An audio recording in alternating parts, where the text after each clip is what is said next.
ನಮಸ್ತೆ friends, welcome to taste and tell. ಇವತ್ತು Thursday morning ನಾನು ಟಿಫನ್ಗೆ ಬಂದು ಸೋಯಾ ಕರಿಬೇವು ರೈಸ್ ಮಾಡ್ತಾಯಿದ್ದೀನಿ. ಇದಕ್ಕೆ ಕರಿಬೇವು ಒಂದು ಹಿಡಿ ತೊಗೊಂಡಿದ್ದೆ, ಸೋಯಾ ಗ್ರ್ಯಾನ್ಯೂಲ್ಸ್ ತರಿಸಿದ್ದೆ, ಅದನ್ನು ನಾನು ಬಿಸಿನೀರಲ್ಲಿ ನೆನೆಯೋಕೆ ಹಾಕಿದ್ದೀನಿ.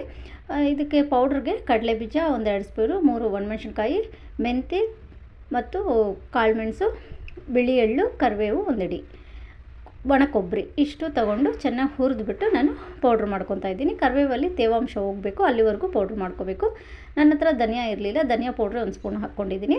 ನೀವು ಧನಿಯಾ ಇದ್ದರೆ ಹಾಕ್ಕೋಬೋದು. ಇದನ್ನೆಲ್ಲನೂ ತಣ್ಣಗಾದ್ಮೇಲೆ ಕೊಬ್ಬರಿ ಹಾಕಿ ನಾನು ಪೌಡ್ರ್ ಮಾಡ್ಕೊಂಡಿದ್ದೀನಿ. ಬಿಸಿ ರೈಸು ಸೈಡಲ್ಲಿ ಮಾಡಿಟ್ಟಿದ್ದೀನಿ. ಗಂಜಿ ಬೇಕು ಅಂತಂದರು, ಸರಿ ಫಸ್ಟ್ ಗಂಜಿ ಕಾಯಿಸಿ ಕೊಟ್ಬಿಡೋಣ, ಆಮೇಲೆ ಒಗ್ಗರಣೆ ಹಾಕ್ಕೊಳ್ಳೋಣ ಅಂತ ಗಂಜಿ ಕಾಯಿಸಿ ಕೊಟ್ಬಿಟ್ಟೆ. ಆಮೇಲೆ ಒಗ್ಗರಣೆಗೆ ಎಣ್ಣೆ ಸಾಸಿವೆ ಎಲ್ಲ ಹಾಕ್ಕೊಂಡು ಜೀರಿಗೆ ಸ್ವಲ್ಪ ಹಾಕಿ ಒಂದೇ ಒಂದು ಈರುಳ್ಳಿ ಹಾಕ್ಕೊತೀನಿ. ಈರುಳ್ಳಿ ಬಂದು ಆಪ್ಷನ್, ನೀವು ಹಾಕ್ಕೊಂಡ್ರೆ ಹಾಕ್ಕೋಬೋದು, ಇಲ್ಲಾಂದರೆ ಇಲ್ಲ. ಹಸಿಮೆಣ್ಸಿನ್ಕಾಯಿ ಮತ್ತು ಬೆಳ್ಳುಳ್ಳಿ ಒಂದು 10 ಎಸಳು ಹಾಕ್ಕೊಂಡಿದ್ದೀನಿ.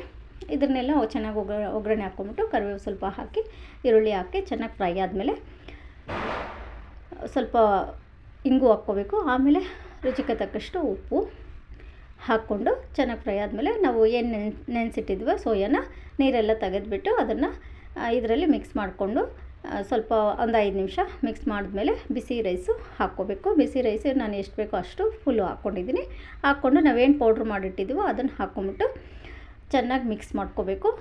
ಚೆನ್ನಾಗಿ ಟೋಸ್ಟ್ ಆದ್ರೇ ಇದು ಫ್ಲೇವರ್ ಚೆನ್ನಾಗಿ ಬರುತ್ತೆ, ತುಂಬಾ ಟೇಸ್ಟಿಯಾಗಿರುತ್ತೆ. ಪ್ರೋಟೀನ್ ಅಂಶ ತುಂಬ ಚೆನ್ನಾಗಿದೆ ಇದರಲ್ಲಿ.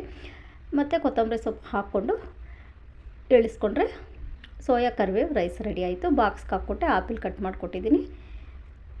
ಇದು ಇವತ್ತಿನ ನಮ್ಮನೇಲಿ simply tiffin. Thank you friends, see you in the next blog.